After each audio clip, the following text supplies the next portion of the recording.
Antonius.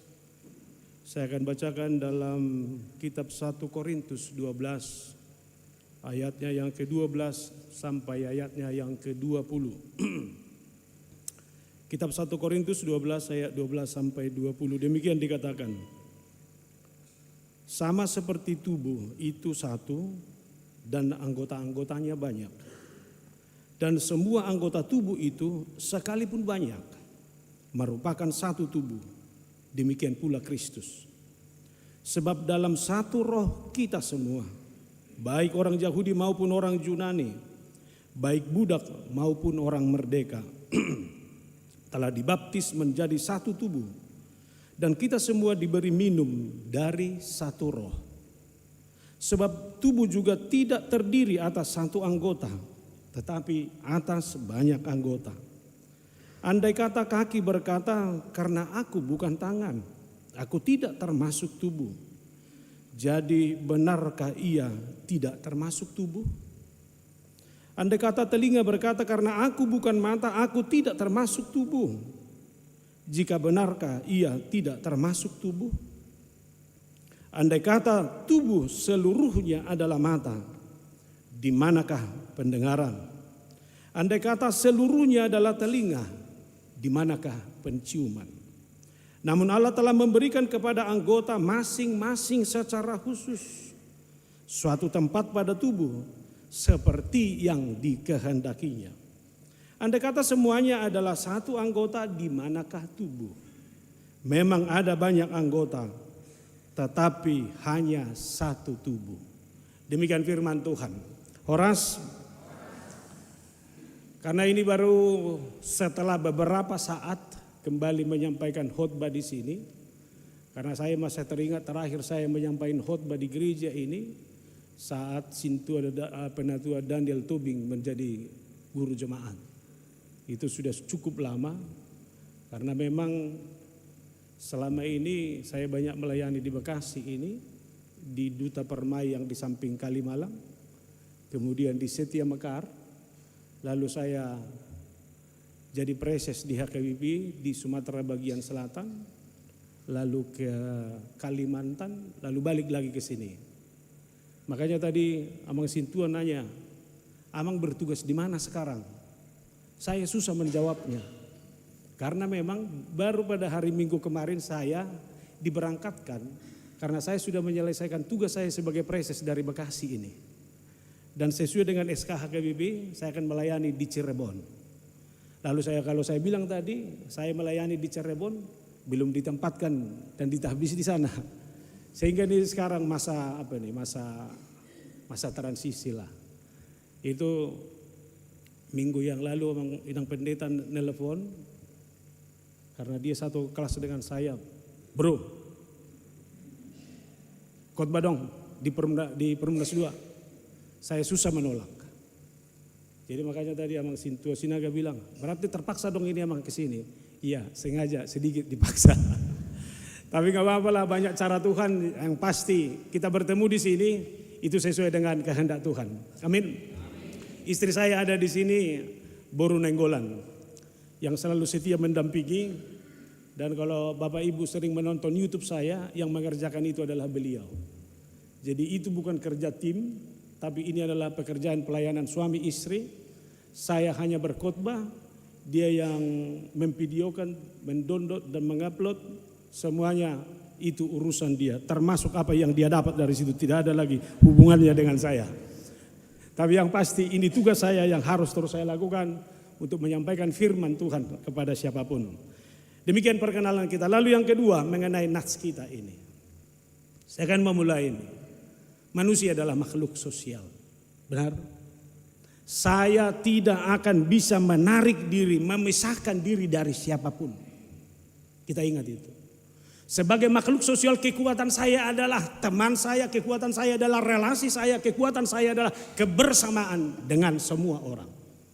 Itu makanya tadi kita khotbah tadi mengingatkan, berdua lebih baik daripada sendiri. Makanya kalau ada sendiri di sini, cepat kau bertobat. Cari pasanganmu. Karena bagaimanapun berdua lebih enak. Benar gak? Makanya kalau sudah ditinggalkan pasangan, sedihnya itu minta ampun. Tapi karena masih ada anak keluarga yang lain, itu luar biasa. Oleh karena itu saya harus katakan, tidak ada persekutuan yang tidak punya masalah. Orang Batak bilang bakoni bulu najonokdo masih ososan. Kalau saudara bilang di GKP saya tidak pernah kecewa, satu jawabannya saudara tidak pernah hadir di sini.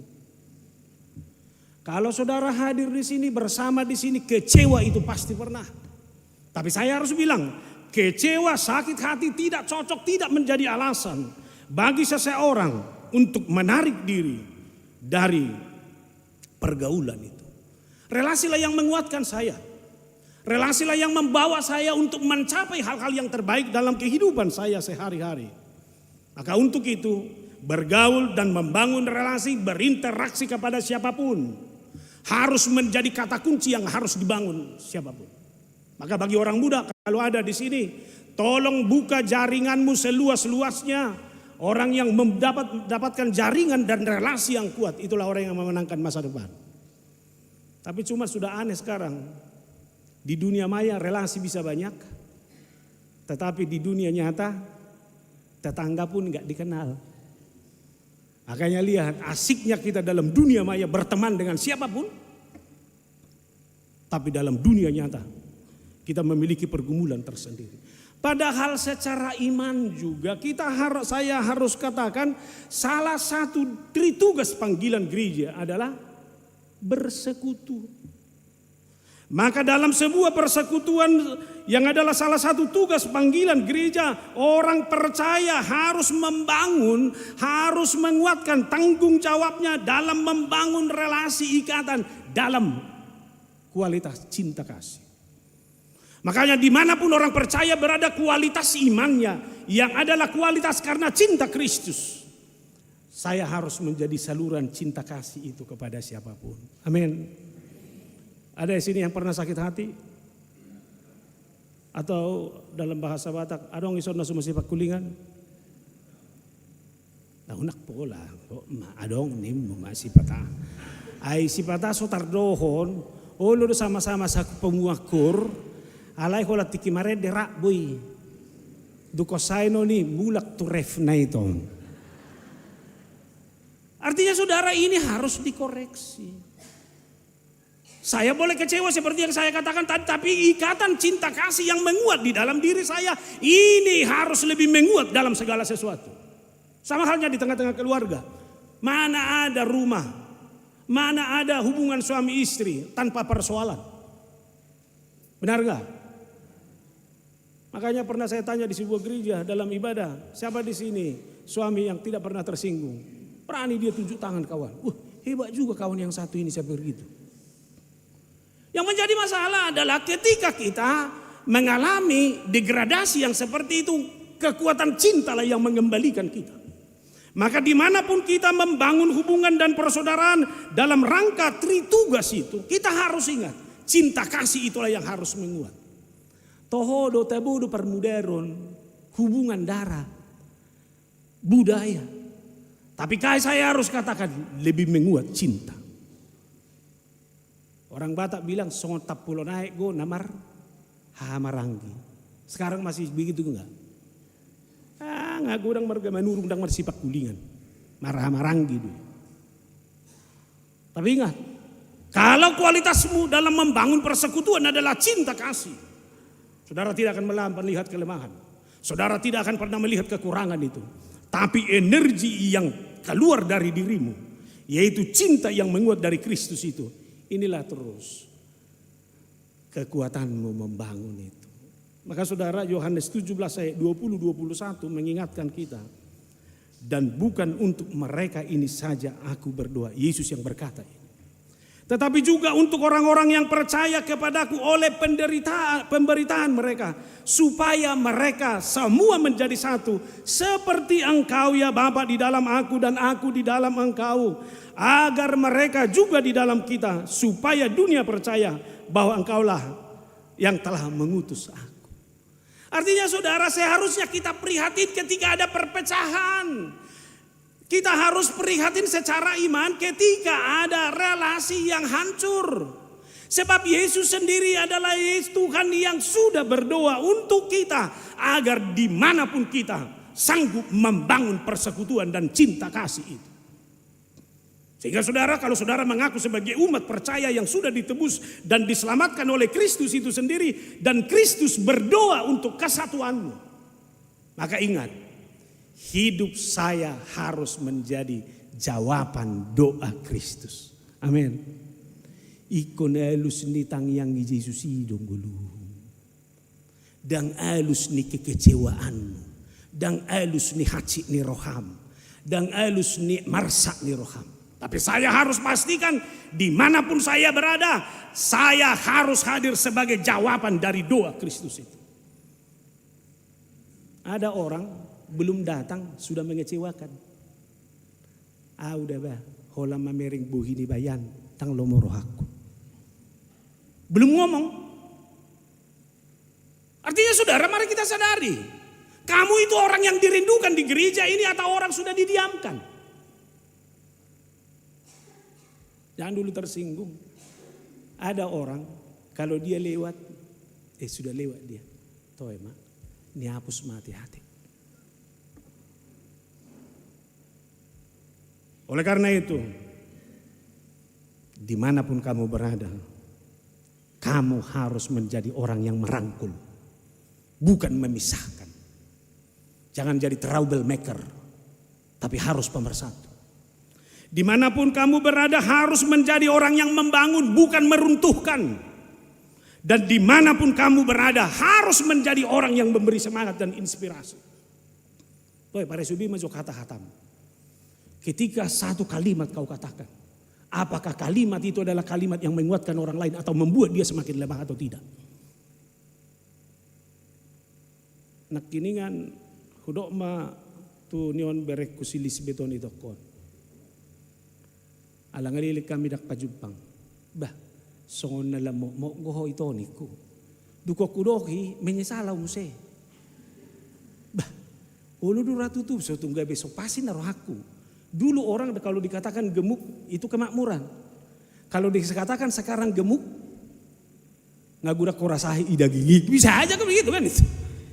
Jadi artinya saudara, kadang kata-kata kita ini adalah kata-kata yang tanpa kita sadari itu bisa mengecewakan orang dan membuat dia kalah semangat. Lambirong ko bah. Ya coba dulu. Duko liling dak pajupang, kata yang pertama, ngasongon nasi ko hida. Lambirong po. Coba dulu. Kan ini sebenarnya. Kenapa gak pilih kata yang positif? Saya senang bertemumu dan saya lihat kau segar. Tuhan memberkati. Lau sadok pe botohona haci bagasa rohana to lemah abaikan aja itu. Saya senang bertemu denganmu. Artinya saudara, kata-kata itu adalah kata-kata yang harus menguatkan kita dalam segala. Cuman realitas berkata, membangun persekutuan, saling menguatkan, saling merangkul, itu berbeda dalam realitas. Tidak segampang itu. Karena orang berbeda dalam banyak hal. Lihat aja, kalau saya lihat dari sini, bukan hanya warna baju yang berbeda. Di sini pun sudah ada yang berbeda. Ada yang rambutnya masih penuh, ada yang sudah separuh, ada yang sudah habis sama sekali. Ini sudah berbeda, benar gak? Ada yang gemuk, ada yang kurus. Kan itu. Ada yang lemah, ada yang kuat. Ada yang datang ke gereja ini dengan membawa segudang pergumulannya yang membuat dia satu minggu ini benar-benar bergumul. Ada yang datang, terima kasih Tuhan. Satu minggu ini adalah satu minggu yang penuh dengan sukacita dalam kehidupan saya. Artinya saudara, perbedaan ini realitas yang harus kita hadapi dalam kehidupan kita masing-masing. Tetapi Bapak Atta mengatakan bersatu kita teguh, bercerai kita tuh runtuh. Bineka. Artinya tidak ada alasan perbedaan sehingga mengganggu dalam sebuah persekutuan. Perbedaan itulah yang harus kita kelola dan itulah yang mau diingatkan oleh Paulus melalui nats ini kepada jemaat Korintus agar mereka semuanya menyadari Siapapun mereka, sehebat apapun mereka, apapun latar belakang mereka, mereka satu.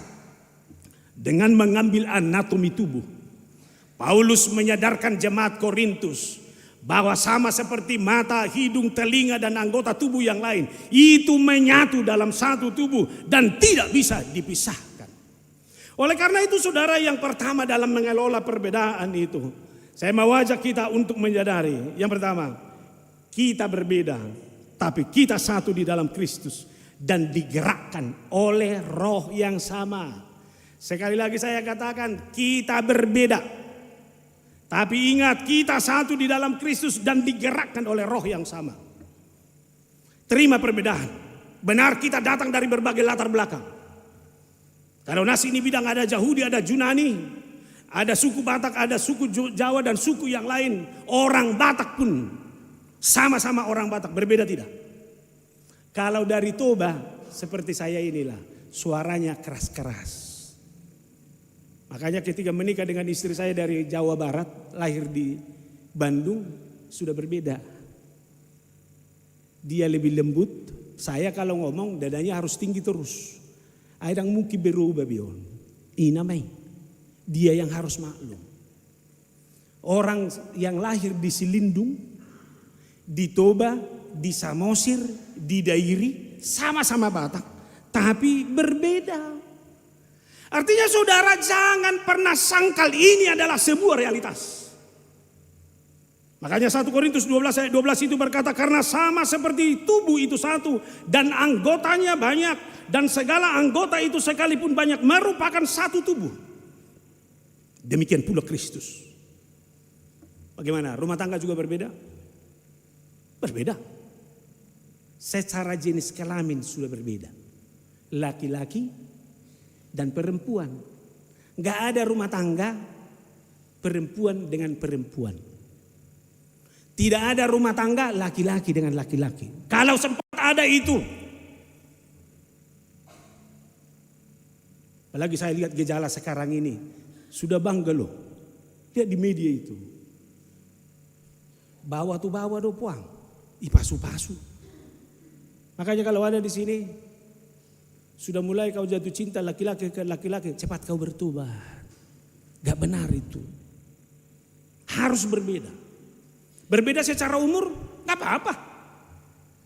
Perempuannya 30, laki-lakinya 25, gak apa-apa. Banyak contoh. Karena memang ada laki-laki mau mencari perempuan yang lebih tua dari dia. Gak apa-apa itu. Atau sebaliknya juga seperti itu. Lalu yang berikut berbeda secara selera. Saya nggak suka nonton. Istri saya suka. Maka pertama sekali saya diajak nonton bioskop, saya tidur. Tapi saya harus coba ikuti. Dia selera dia, saya tidak mau salahkan. Secara pendapatan mungkin berbeda. Jangan-jangan gaji istri yang lebih besar dari gaji suaminya. Salah? Tapi ingat, kembali kepada dalam kualitas. Suamimu hebat karena ada istri yang hebat di situ. Sebaliknya juga hal yang sama. Artinya saudara, perbedaan jangan pernah dipersoalkan. Perbedaan jangan pernah menjadi sebuah persoalan. Tapi perbedaan itu harus benar-benar dikelola dan kita terima, kita berbeda. Saya terus terang pendeta yang tidak bisa nyanyi. Jadi kalau ada kawan saya yang pintar nyanyi, saya nyelip mengikuti suaranya. Pardeboraupe huida dong kosongonio. Sebenarnya enggak dia hebat, semangatnya aja mau ikut kor. Ada, jadi gue beda kesoin kan? Jadi dia pertama menguping, kemana dia bawa ikut ke situ. Nggak apa-apa lah, coba. Ayo ibu tuh hodo pang marede, jangan bilang begitu. Sudahlah jalanin aja. Terima perbedaan itu dalam segala hal. Sama dengan tubuh ini. Tubuh ini juga berbeda. Kuping dan telinga dan hidung. Berbeda enggak? Berbeda. Jangan paksa telinga menjadi hidung. Bahaya. Kalau sempat ini yang mencium gini-gini terus. Untung aja Tuhan pintar di sini dibuat. Maka tempatnya boleh berbeda di dalam tubuh ini. Tapi dia tetap satu tubuh di dalam Kristus. Pernah nggak sakit perut? Maaf, lalu mau ke kamar mandi. Lalu kaki protes. Saat ini saya tidak bisa membawa kau ke kamar mandi. Pergilah sendiri. Mana bisa? Maka apapun kamu, siapapun kamu, kerjakan fungsi dan tanggung jawabmu. Karena dengan itu kita bisa saling menguatkan dalam segala hal. Jatuh cinta juga seperti itu. Makanya jatuh cinta dimulai dari mata. Mana ada orang, Tuhan berikanlah sama saya jodoh. Seperti apapun ku terimalah. Mana ada itu. Dilihat dulu, sepertinya ini cocok. Jadi parumain ini. Tanya, boru apa? Boru manurung. Ada anak saya loh. Inang marga suami ama marga apa amang? Tobing. Sudah. Mulai dari pandangan pertama. Terima nomor telepon. Lalu berbincang dalam dunia maya.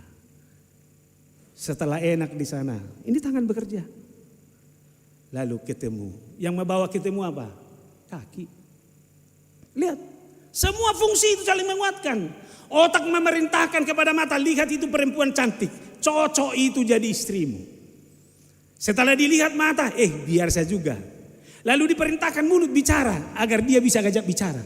Setelah bicara kaki diperintahkan jumpai dia.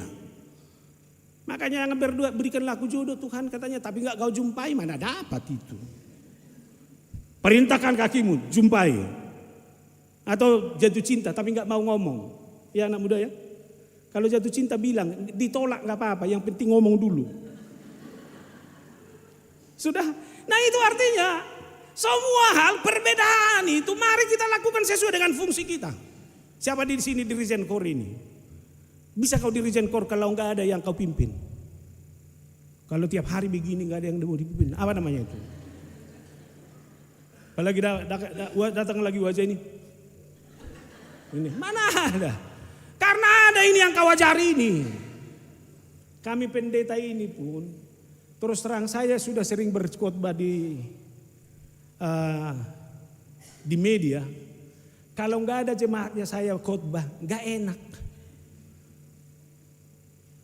Kita sudah semangat begini, nggak ada yang mendengar. Saya sudah pernah berkhotbah ke HKBP di New York, nggak semua dapat. Sepertinya saya mau berkhotbah kepada dunia apa ini kan gitu. Tapi karena ada saudara, responmu ada, saya makin semangat. Kalau responmu gini-gini aja tuh. Saya pun makin marsak berkhotbah ini. Tapi artinya lihatlah, ini semua saling menguatkan. Maka terima perbedaan itu. Hanya saja perbedaan itu ayat 13. Sebab di dalam satu roh kita semua, baik orang Yahudi maupun orang Yunani, baik budak maupun orang merdeka telah dibaptis menjadi satu tubuh dan kita semua diberi minum dalam satu roh. Sudah? Kita satu dalam tubuh, kita satu di dalam Kristus. Ini yang menguatkan. Sekarang kita digerakkan oleh roh yang sama. Ini bahasanya luar biasa ini. Kita dibaptis menjadi satu tubuh dan diberi minum dalam satu roh. Waktu mempersiapkan khotbah saya ini, saya teringat film kartun anak-anak, SpongeBob.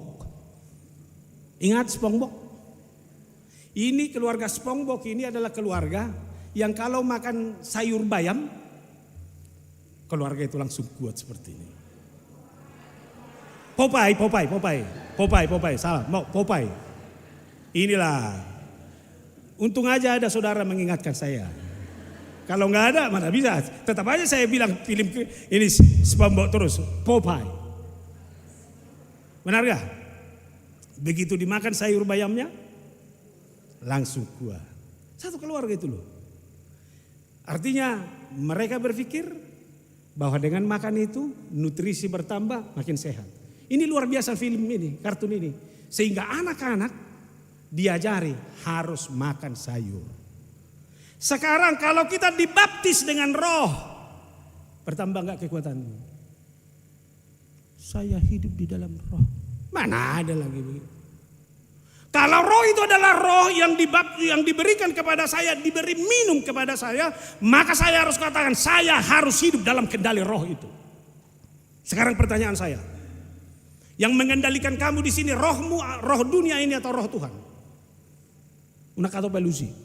Renungkan dulu. Yang mengendalikan kamu sebagai ibu di rumah, roh Tuhan atau roh dunia? Kalau roh dunia, setiap melihat suami, angka uang yang ada 100.000. Berapa setoran bulan ini? Tapi kalau roh rasa syukur, kembali suaminya ke rumah, puji Tuhan. Dia kembali seperti tadi pagi, masih utuh Tuhan. Kan ini sebenarnya. Makanya lihat, kalau roh Tuhan adalah roh Tuhan yang bersama, jangan pernah lihat orang dengan kalkulasi duniawi. Jangan pernah lihat orang dengan kekecewaan dan berbagai kekecewaan. Tapi lihatlah orang dengan roh Tuhan yang mengendalikan kamu itu. Maka lihat, seberat apapun perbedaan, setajam apapun perbedaan, kalau kita digerakkan oleh roh yang sama itu, persekutuan akan semakin menguat. Selama saya preses, ada kebiasaan kami di kantor untuk selalu makan siang bersama. Menu yang sama. Artinya tidak ada menu yang lain.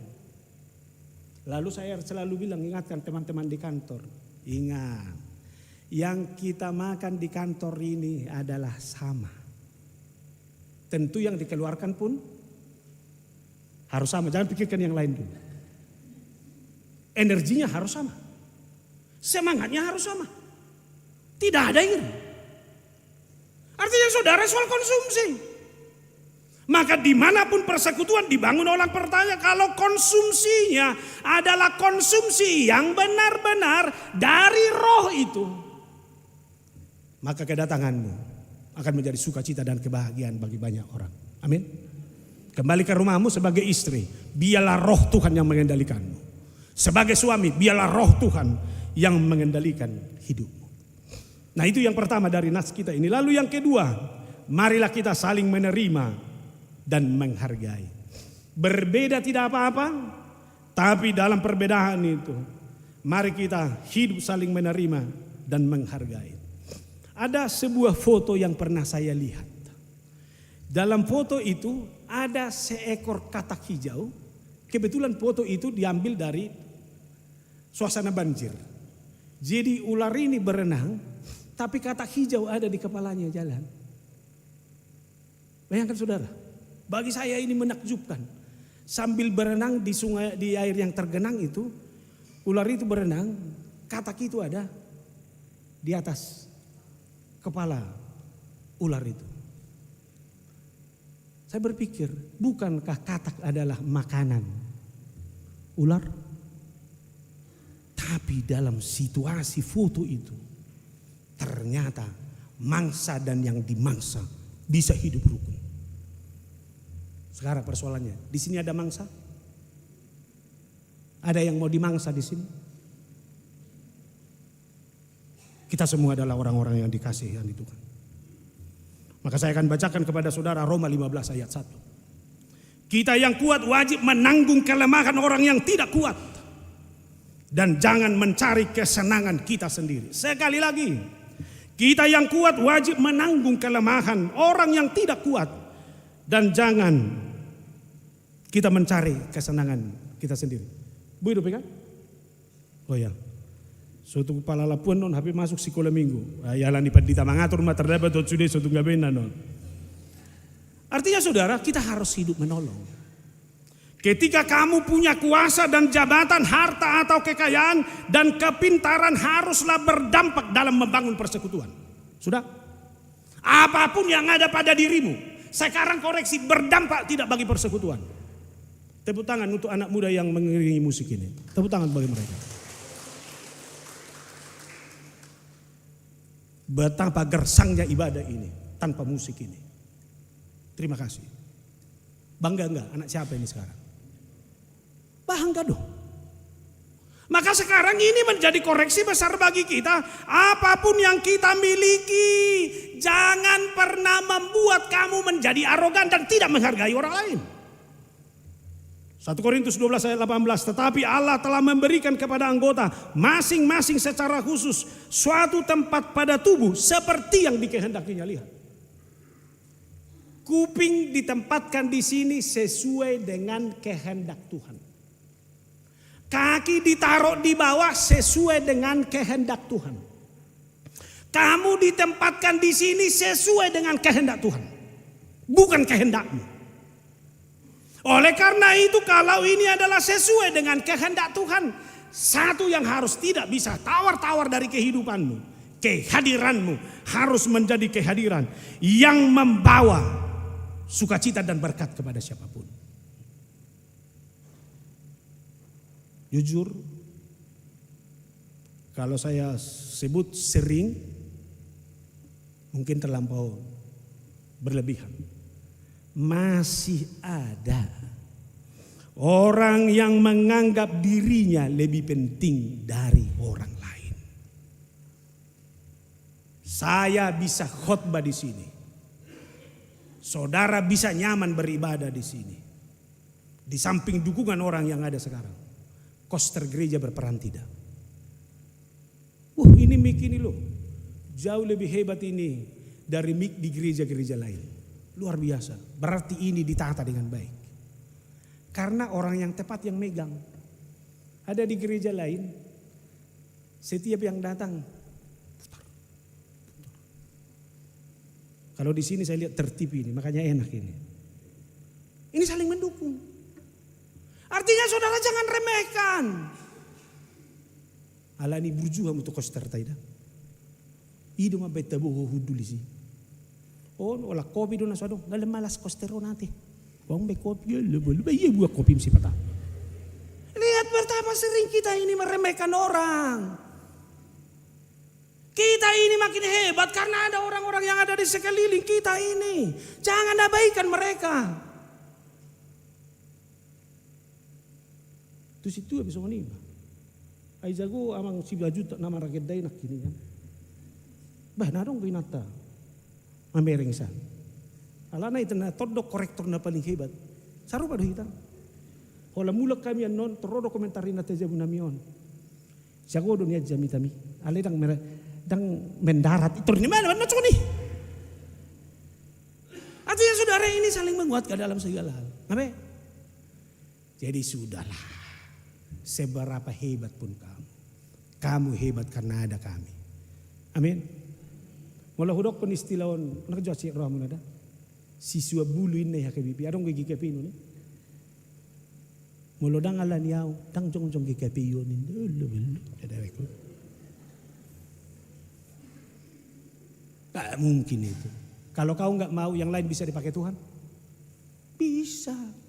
Oleh karena itu ketika kamu ada berkat, kamu kasih berkat itu di sini, itu tidak harus membuat kamu lebih hebat. Sudah wajarnya seperti itu. Amin. Aledak tebu hatake pekse jamida ti alenga saibi. Ini sih. Lalu ada juga perkataan seperti ini. Jika kita bisa sama, kita bisa bersama. Gimana? Sakit enggak? Jika kita bisa sama, jika kita sama, kita bisa bersama. Kalau masih ini berlaku, saya tidak tahu. Inilah yang membuat pengelompokan dan pengkotak-kotakan di sebuah persekutuan. Ada istilah nih kamu di dunia maya, bestiku nenai. Berfoto dotong gimana? Berfoto dengan besti-bestiku. Haji nai. Bertobatlah. Lebih bagus foto dari depan. Kami semua adalah sama. Udah? Ida. Kalau nggak ketemu kau di gereja ini, kayaknya ada yang kurang lah. Berarti kamu nggak mau ketemu dengan Yesus di sini, hanya ketemu dengan bestimu itu aja. Oh ya, enggak boleh lah. Ini harus menjadi koreksi besar. Persekutuan bukan suara selera. Jujur, memang ada persekutuan sama-sama penikmat sepeda. Sama-sama yang suka mancing. Tapi lihat, di antara mereka juga roh. Kalau tidak dikendalikan dengan baik, itu bisa masalah. Karena sepeda Ada harga ratusan juta, ada harga puluhan juta. Datang yang ratusan juta. Kalau sepeda begini saya pakai, maaf ya, pantat saya gatal. Ngeri kan itu. Sama-sama penikmat loh. Maka hati-hati. Bukan soal sama. Tapi kita bersama. Karena memang dikuatkan oleh saling menghargai itu.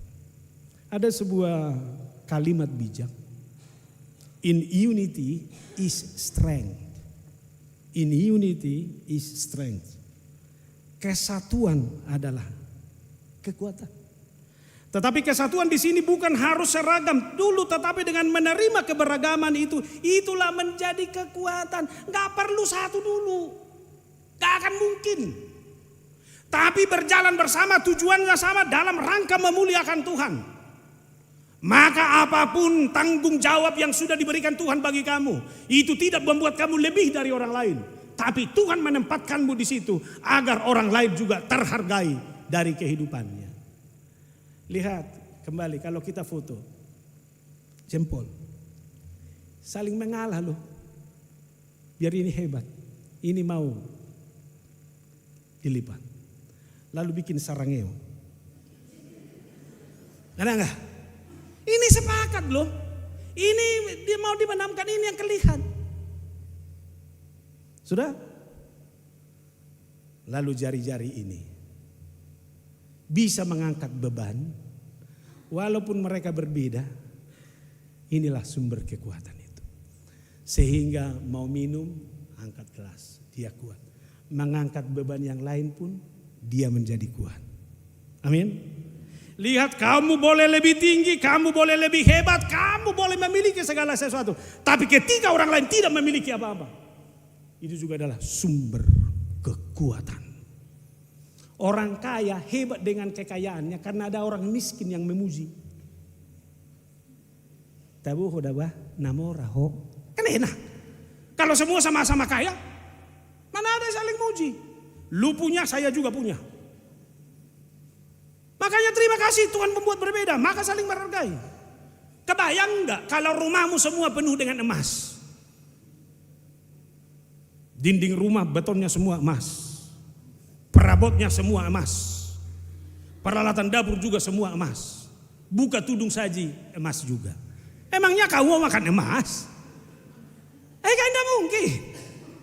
Maka Tuhan menciptakan itu berbeda-beda. Itu sebabnya saudara, kita harus memang sadari. Saya harus katakan, ada 3 hal yang mencoba memporak-porandakan persekutuan kita itu. Sehingga hidup saling menghargai tidak lagi kita dapatkan. Yang pertama, egoisme, pementingan diri sendiri. Paulus dalam Filipi 2 ayat 4 mengatakan, janganlah tiap-tiap orang hanya memperhatikan kepentingannya sendiri, tetapi kepentingan orang lain juga. Benar gak? Kepentinganmu yang kau perhatikan atau kepentingan orang lain? Cenderung ada kemungkinan kita lebih sibuk mengurusi apa yang perlu bagi kita. Padahal namanya melayani. Tapi kenapa orientasi diri yang berlebihan? Sehingga kita tidak pernah memikirkan bahwa orang lain juga butuh itu. Makanya beroikumene itu, yang inklusif itu, yang terbuka itu adalah beroikumene mau memberikan tempat duduk kepada orang lain. Untung aja gereja ini agak longgar. Kalau penuh, ada yang terlambat. Eda, bisa enggak di samping? Sudah ada orang di sini. Padahal tasnya yang di situ. Lihat, menghargai tidak? Hal sepele loh. Makanya jangan terlampau berlebihan menghargai dirimu sendiri. Merokok enak? Siapa yang merokok di sini? Enggak, saya tidak mau menyalahkan. Silakan, kalau itu memang menyenangkanmu. Tapi jangan karena merokok, lalu tidak kau hargai yang di sampingmu. Ini anak baru lahir, suaminya enak-enak aja. Pikiri anakmu kawan. Gereja ini bisa merokok enak pendeta? Di luar sana lah kamu merokok, di luar pagar. Atau minimal badan di sini, lalu pas merokoknya itu sudah di luar. Ya begitulah. Hargailah. Marilah kita sama-sama bertobat untuk itu. Lalu yang kedua egosentrisme. Buang itu. Dan hargai orang. Egosentrisme adalah perilaku atau perasaan yang hanya tertarik kepada dirinya sendiri. Sehingga tidak peduli kepada perasaan orang lain. Jago doa kan? Gimana kau lihat gayaku tadi?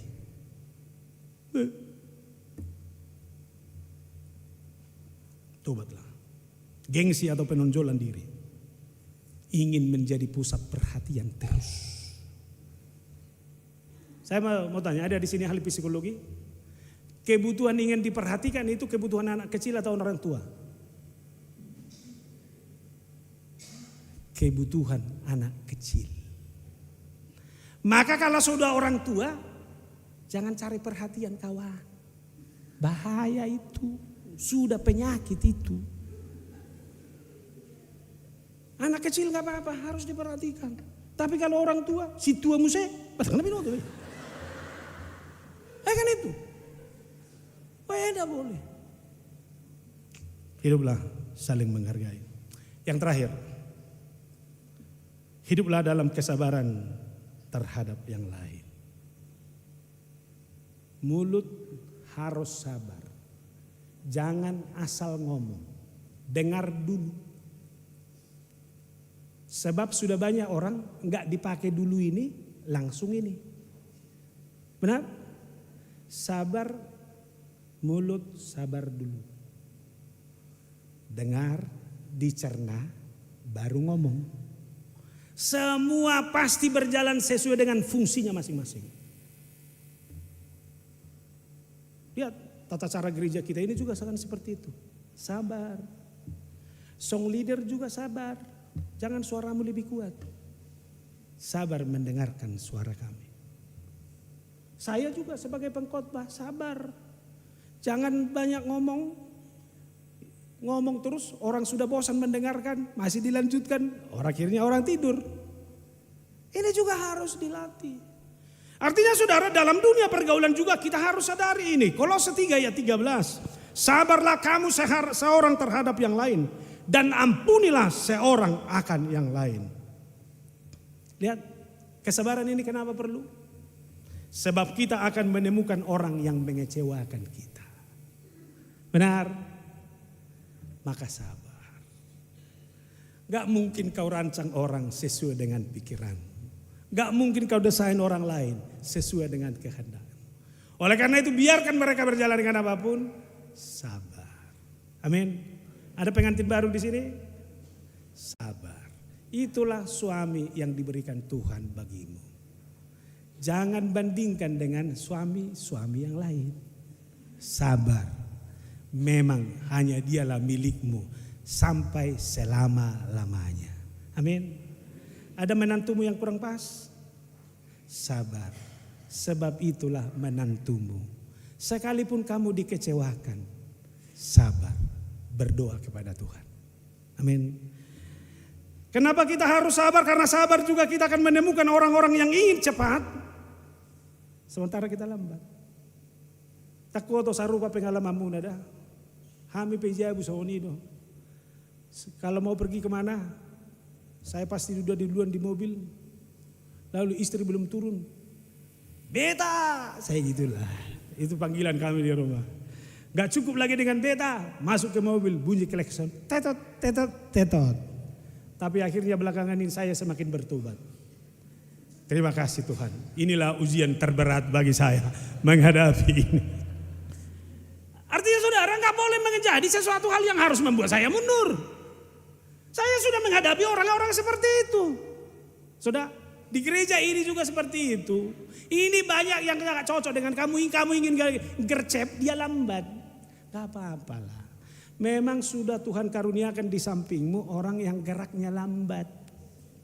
Sabarlah. Sabarlah karena ada orang yang mencari aman-aman saja. Benar? Safety player.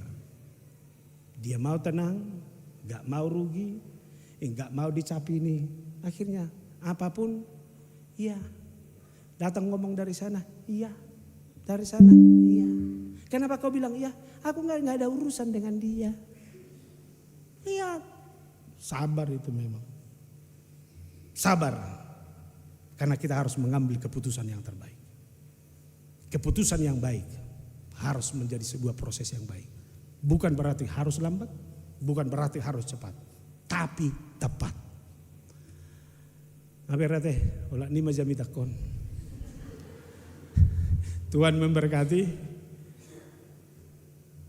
Banyak anggota tubuh, tapi kita satu tubuh. Banyak anggota tetapi kita harus satu di dalam Kristus. Terima perbedaan apapun. Dan ingat, di tengah-tengah perbedaan itu, kita harus tetap satu. Karena kita satu di dalam Kristus dan digerakkan oleh roh yang sama. Lalu yang kedua, hiduplah saling menghargai dan saling menerima. Bangunlah kesabaran menghadapi siapapun. Amin, kita berdoa. Terima kasih Allah Bapa di sorga atas firman-Mu yang sungguh mengajar kami untuk menghargai persekutuan kami. Banyak anggota tetapi satu tubuh. Kami memang berbeda secara fungsi. Tapi di dalam Kristus kami adalah satu. Ajar kami Tuhan untuk menunjukkan kualitas hati yang saling menghargai, saling menerima dan penuh dengan kesabaran. Biarlah kualitas hati ini boleh kami pakai untuk mengelola diri kami, mengelola persekutuan kami, terlebih di rumah tangga kami masing-masing. Biarlah perbedaan itu menjadi sebuah kekayaan. Tapi rumah kami adalah rumah di mana kami satu di dalam Kristus. Dan roh Tuhanlah yang mengendalikan dan mengontrol kehidupan kami. Biarlah suami, istri, anak saling menghargai. Dan inilah gambaran dalam persekutuan di masyarakat. Kami tidak mau mencari hormat. Kami tidak mau mencari kepentingan sendiri. Tapi kami hidup bersama, saling menghargai. Berkati kami Tuhan, berkati gereja-Mu ini. Hanya di dalam Kristus Yesus kami berdoa. Amin. Kita bernyanyi Kidung Jemaat 249.